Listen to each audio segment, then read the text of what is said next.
How to install the WeatherTrack Cloud Update key. To enable over-the-air updates of your controller firmware, the LC and Pro 3 controllers require a Cloud Update key. All new WeatherTrack controllers will come with a Cloud Update key taped to the back of the panel, but if you're updating an existing controller without a key, contact the HydroPoint customer service team and they'll help you figure out how to get a key for your controller.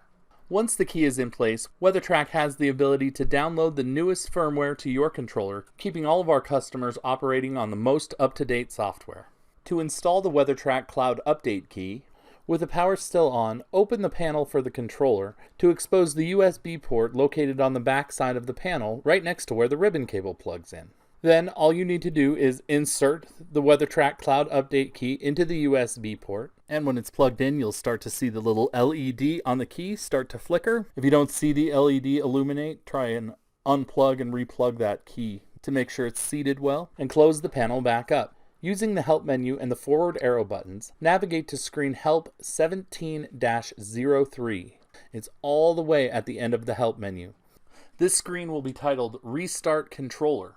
And when you restart the controller, it resets the firmware and it will read that key that you just plugged into the back of the controller. So following the directions on the screen, you'll hit the star button and you'll see the controller firmware reset, and as it resets, you'll hear an audible beep as the software is being read from the key. Then you'll see the display boot up and land on the WeatherTrack Run screen. Once this is complete, you can validate that the key has been properly installed by locating the Update Key Installed message in the bottom left-hand corner of the display.